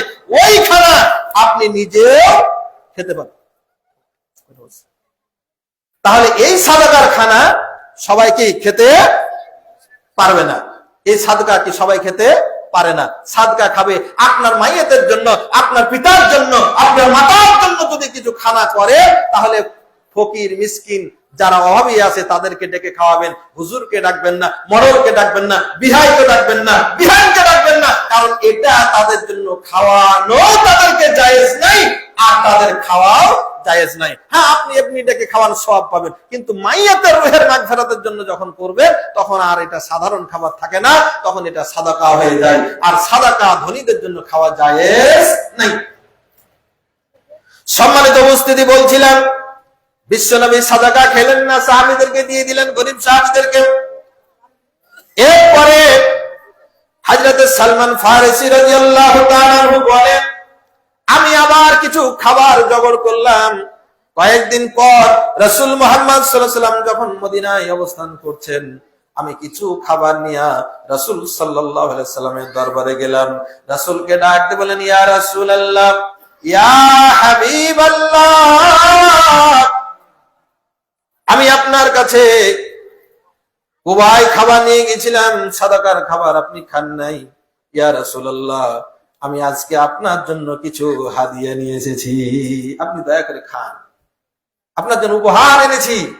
রাসূল সাল্লাল্লাহু আলাইহি সাল্লাম সেই উপহারের খাবার খেলেন এবং সাহাবীদেরকে খাওয়ালেন। জোরে বলুন আলহামদুলিল্লাহ। আমাদের সমাজে এই ধরনের ভ্রান্ত সাদাকার, এই যে মরা খাওয়া যেটা বলি, আমি এটা উঠানোর চেষ্টা করছি। আপনারা অনেকেই কষ্ট পান, মরার দিনই বলছেন হুজুর আমার বাড়িতে একটু খাওয়ার, একটু আসেন, দয়া করে খেয়ে যাবেন। আমি কয়েকজনকে বলেছি, ভাই আপনার বাড়িতে খেতে আমার অসুবিধা নাই, কিন্তু আজকে আমি খেতে পারবো না, কারণ আজ 15 বছর 16 বছর 17 বছর থেকে বাস করি, আপনার বাড়িতে আমার একদিনও কোনো খাবার হয়নি, আজকে আপনার বাপ মরেছে, আজকে কিনে খেতে হবে আমাকে। তার মানে আপনার বাপের রুহের মাগফিরাতের জন্য আপনি খাওয়াবেন, আর রুহের মাগফিরাতের জন্য যদি খাওয়ান সেটা হবে সাদাকা, আর ওই সাদাকা খাওয়ার মতন গরিব আল্লাহ তাআলা আমাকে বানাননি।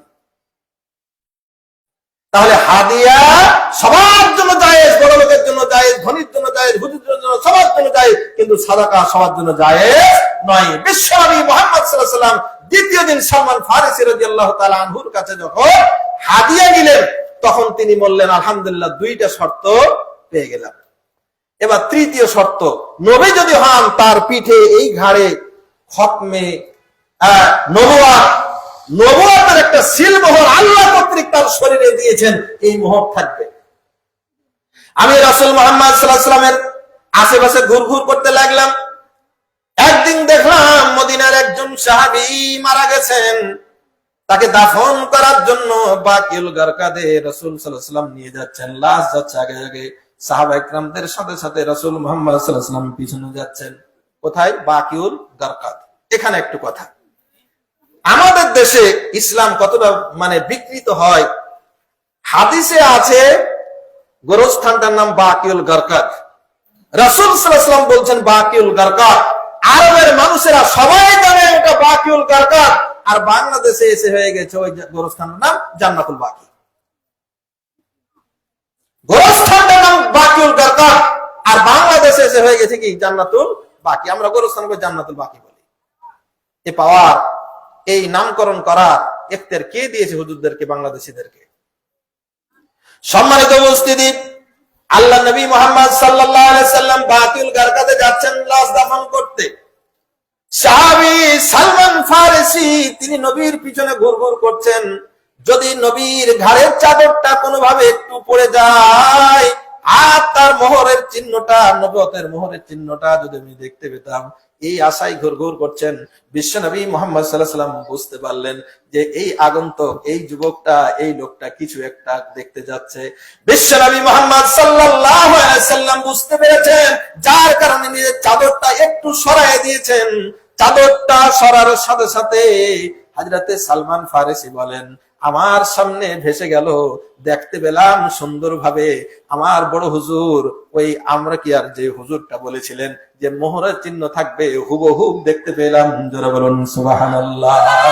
আমি সালমান ফারিসি সাথে সাথে চুম্বন করলাম, রাসূলকে আঁকড়ে ধরলাম, বিশ্বনবীকে ডাক দিয়ে বললাম, ইয়া রাসূলুল্লাহ, ইয়া হাবিবাল্লাহ, আপনাকে খুঁজে পাওয়ার জন্য আমার এই দীর্ঘ জার্নি।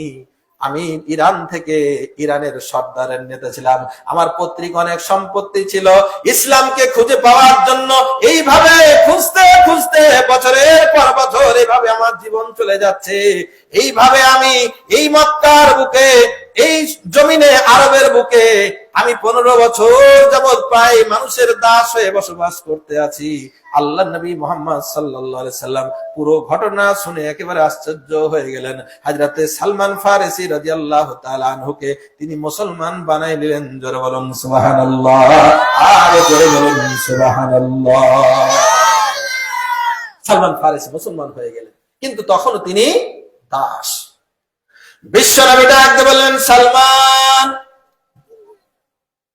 তুমি তোমার মালিককে বলো তোমাকে যেন মুক্তি করে দেয়, এজন্য তুমি তার সঙ্গে একটা চুক্তি করো। হযরতে সালমান ফারিসি বলেন, আমি ওই মালিকের সঙ্গে চুক্তি করতে চাইলাম, কিন্তু চুক্তি করতে অস্বীকার জ্ঞাপন করলো। আর এই চুক্তির মধ্যে, এই সময়ের মধ্যে বদর এবং উহুদ যুদ্ধ পার হয়ে গেছে, মানে মদিনার জীবনে প্রায় 2-3 বছর পার হয়ে গেছে। হযরত সালমান ফারিসি বলেন, আমি আমার মালিককে বললাম, মালিক, আমি আপনার কাছ থেকে মুক্ত হয়ে যেতে চাই, আপনি আমাকে কিছু মুক্তির জন্য কি কি শর্তে রাজি আছি আপনি চুক্তি করেন, আমি মুক্ত হয়ে যেতে চাই। মালিক বলল, রে সালমান, যদি তুমি সত্যি মুক্তি চাও তাহলে তোমাকে যে শর্তটা পালন করতে হবে, আমার যে অমুক প্লট আছে, আমার মাঠে যে ওই জায়গাটা আছে, ওই জায়গাতে তোমাকে 300টা খেজুরের গাছ চারা লাগাতে হবে।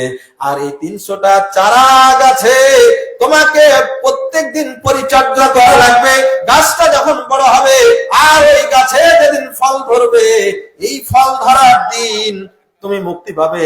আর সাথে সাথে তোমাকে 40 উকিয়া দিরহাম তোমাকে তাও টাকা দেওয়া লাগবে। বিশ্বনবী মুহাম্মদ সাল্লাল্লাহু আলাইহি সাল্লামকে গিয়ে বললেন, ইয়া রাসূলুল্লাহ, আমার মালিক এই শর্ত দিয়েছেন। বিশ্বনবী সাহাবীদেরকে বললেন, সাহাবীরা রে, তোমার ভাই সালমানকে তোমরা খেজুরের চারা দিয়ে সাহায্য করো।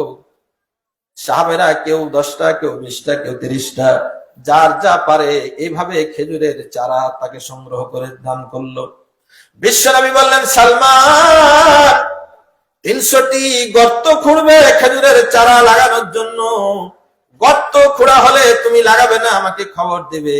আমি মুহাম্মাদুর রাসূলুল্লাহ সাল্লাল্লাহু আলাইহি ওয়াসাল্লাম নিজের হাতে চারাটা লাগাতে চাই।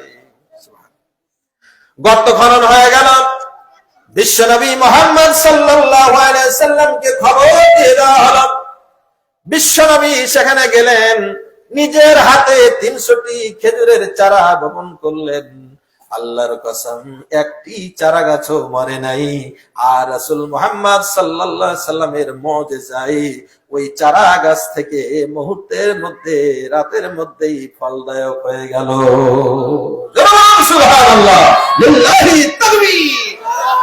মালিক আশ্চর্য হয়ে গেল, গাছ তো ফলদায়ক হয়ে গেছে, এখন তো মুক্তি দিয়ে দিতে হবে। এবার বলল, সালমান, গাছ তুমি করে দিলা ঠিক আছে, কিন্তু ওই যে 40 উকিয়া, এই 40 উকিয়া যতক্ষণ পর্যন্ত না দিতে পারবা ততক্ষণ পর্যন্ত তোমার মুক্তি মিলবে না। 40 40 উকিয়া, 40 উকিয়া, 40 উকিয়া মানে হলো 1600 দিরহাম। 40 উকিয়া মানে বর্তমানে 1600 দিরহাম। বর্তমানে দিরহাম আছে আরব দেশগুলোতে, আরব আমিরাতে, দুবাইতে, এগুলো তো মনে হয় আছে দিরহাম। এই দিরহামের বর্তমান বাজার মূল্য, আমি ক্যালকুলেটর টিভি দেখলাম, বর্তমান বাজার মূল্য প্রায় 53,000 টাকা এই 40 উকিয়ার দাম। কিন্তু গোলাম মানুষ বন্দি জীবন যাপন করেন, কোথায় পাবেন? বিশ্বনবী মুহাম্মদ সাল্লাল্লাহু আলাইহি সাল্লামের দরবারে গেলেন, বললেন, সালমান, তোমার মুক্তির খবর কি? টাকার কি কোনো ব্যবস্থা হলো নাকি? সালমান ফারিসি রাদিয়াল্লাহু তাআলা আনহু ডাক দিয়ে বলেন, ইয়া রাসূলুল্লাহ, ইয়া হাবিবাল্লাহ, শর্ত অনুযায়ী খেজুর গাছের ব্যবস্থা হয়ে গেছে আপনার মুজিজায়, কিন্তু আমার উকিয়া 40 দিরহাম তো এখন আমি দিতে পারি নাই। এভাবে চলতে চলতে আল্লাহর নবী মুহাম্মদ সাল্লাল্লাহু আলাইহি ওয়াসাল্লামের কাছে অনেক যুদ্ধের গনিমত কিছু মাল আসলো। এই গনিমতের মালের মধ্য থেকে ডিমের সমান একটা স্বর্ণের টিপা, স্বর্ণের একটা টুকরা হযরতে সালমানের কাছে পাঠালেন। সালমানকে বললেন, সালমান, এটা নাও, এটা দিয়ে তুমি তোমার ঋণ পরিশোধ করে দাও। সালমান রাদিয়াল্লাহু তাআলা আনহু ওই স্বর্ণের ডিমটা হাতে নিয়ে বললেন, ইয়া রাসূলুল্লাহ, ইয়া হাবিবাল্লাহ, ইয়া রাসূলুল্লাহ, ইয়া হাবিবাল্লাহ, ইয়া রাসূলুল্লাহ, ইয়া হাবিবাল্লাহ, আমার তো বহুত ঋণ, এই টুকরা স্বর্ণ দিয়ে কিভাবে আদায় হবে? আল্লাহ রাসূল বললেন, সালমান, এটা গ্রহণ করো, আল্লাহ চাইতো এটা দিয়ে তোমার ঋণ পরিশোধ হয়ে যাবে। হযরত সালমান বলেন, আল্লাহর কসম, আমি স্বর্ণের টুকরাটা মাপলাম, দেখা গেল এই স্বর্ণের টুকরাটার 40 উকিয়ার সমান হয়ে গেছে। যারা বলুন সুবহানাল্লাহ। এটা আমি দিয়ে আমি কি করলাম? জি, আমি মুক্ত হয়ে গেলাম। লিল্লাহি তাকবীর, লিল্লাহি তাকবীর। প্রধান বক্তার আগমন। সম্মানিত উপস্থিতি, হযরত সালমান ফারিসি রাদিয়াল্লাহু তাআলা আনহু বলেন, আমি 40 উকিয়া আমার মালিককে প্রদান করে আমি মুক্ত হয়ে রাসূলের দরবারে চলে আসলাম। যখন রাসূল সাল্লাল্লাহু আলাইহি ওয়াসাল্লামের দরবারে আসলাম, তখন খন্দক যুদ্ধের প্রস্তুতি শুরু হয়ে গেছে। জোরে বলুন সুবহানাল্লাহ। প্রবীণ সাহাবী হযরত সালমান ফারিসি রাদিয়াল্লাহু তাআলা আনহু বলেন, ইয়া রাসূলুল্লাহ, ইয়া হাবিবাল্লাহ, এই মক্কার কাফেরদেরকে পর্যদস্ত করার জন্য আমার একটা প্ল্যান আছে। কি প্ল্যান? ওই যে মদিনার চতুর্দিকে পরিখা খনন করা লাগবে, গর্ত খনন করা লাগবে। বিশ্বনবী পর্যালোচনা করে দেখলেন এটা যথার্থই প্ল্যান। হযরত সালমান ফারিসি রাদিয়াল্লাহু তাআলা আনহু সিদ্ধান্ত অনুযায়ী, তার পরিকল্পনা অনুযায়ী এই খন্দক যুদ্ধের পরীক্ষা খনন করা হলো। আর সেই যুদ্ধে হযরত সালমান ফারিসি রাদিয়াল্লাহু তাআলা আনহু তিনি নিজে অংশগ্রহণ করলেন।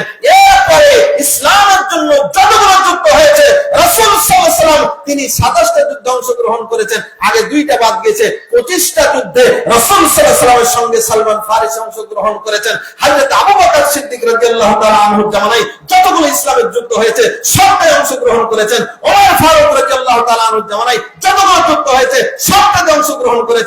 হযরত উসমানের জামানায় যতটি যুদ্ধ হয়েছে ততটি যুদ্ধে অংশগ্রহণ করেছেন। মৃত্যু পর্যন্ত ইসলামের জন্য সকল যুদ্ধে অংশগ্রহণ করেছেন। জোরে বলুন আলহামদুলিল্লাহ। আর জোরে বলুন আলহামদুলিল্লাহ। সম্মানিত ভাইরা, সম্মানিত যুবকেরা, আমার স্নেহের কলিজার টুকরারা, তোমাদের জন্যই আজকের এই বয়ানটা। আমি লম্বা হাদিসটা শুধু প্রথম দিকে তর্জমা করছিলাম, পরবর্তীতে শুধু তর্জমা করলাম। হাদিসের এবারত আমি আর পড়ে শোনাতে পারিনি সংক্ষেপে বলার কারণে। তো এই যে হযরত সালমান ফারিসি রাদিয়াল্লাহু তাআলা আনহু, দেখো কতটা পরিশ্রম করে করে করে করে কত কষ্ট সাধন করে ইসলাম খুঁজে পেয়েছেন। আর ইসলামকে যখন পেয়েছেন তখন আর ছাড়েননি। নিজের শরীরের শেষ রক্তবিন্দু দিয়ে সকল যুদ্ধে অংশগ্রহণ করে মুসলমানদের বিজয় ভূমিকা পালন করেছেন। ও মুসলমানেরা, ও যুবকরা, ও তাফসীর কমিটির ছেলেরা, তোমাদের কাছে বলতে চাই, ও বাবারা, তোমরা আজ থেকে নামাজটা ধরো। ও যুবকেরা, যারা ক্যারাম খেলো ক্যারামটা ছেড়ে দাও, যারা তাসের আড্ডায় থাকো তাসটা ছেড়ে দাও, যারা বিড়ি খাও বিড়িটা ছেড়ে দাও, যারা অন্যায় কাজে আছো অন্যায়টা ছেড়ে দাও, 5 ওয়াক্ত নামাজ পড়ো, কোরআনের ছায়াতে চলে আসো। আল্লাহ তাআলা আমাদের সকলকে তৌফিক দান করুন। জোরে বলুন আমিন। আমরা কি কোরআনের পক্ষে থাকবো ইনশাআল্লাহ? জোরে বলুন ইনশাআল্লাহ। আজ থেকে কোরআন পড়বো, কোরআন বুঝবো, কোরআনকে সমাজে বাস্তবায়নের চেষ্টা করব। কারা কারা রাজি আছি? আবার দুই হাত তুলে দেখাই, আল্লাহর বান্দা, লিল্লাহি তাকবীর, লিল্লাহি তাকবীর। আল্লাহ কবুল করুন। জোরে বলুন আমিন। সম্মানিত উপস্থিতি, প্রধান বক্তা মঞ্চে চলে এসেছেন আমার শ্রদ্ধাভাজন ভাই প্রভাষক মাওলানা রেজাউল করিম নওগাঁ। অত্যন্ত চমৎকার আলোচনা করেন। একসঙ্গে ইতিপূর্বে তানরে একটি, নাচলে একটি, 2টা প্রোগ্রামে একসঙ্গে করেছি। ভাইয়ের আলোচনা শুনে আমি মুগ্ধ হয়েছি। আমি আশা করি ভাই আজকেও আপনাদের হৃদয়ের যত আকাঙ্ক্ষা আছে আপনাদের আকাঙ্ক্ষা পূরণ করবেন ইনশাআল্লাহ। সবাই ভাইয়ের জন্য দোয়া করবেন। আল্লাহ তাআলা যেন ভাইকে যৎসামান্য যা কিছু ইলম দিয়েছেন তার সবটুকু উজাড় করে দিয়ে আজকে যেন প্রকাশ করার তৌফিক দান করেন। আল্লাহুম্মা আমিন। ভাই যে দ্বীনের খেদমত করে যাচ্ছেন, আল্লাহ তাআলা তার খেদমতকে কবুল করুন, তাকে সুস্থ শরীর দান করুন, হায়াতে তাইয়্যিবা দান করুন।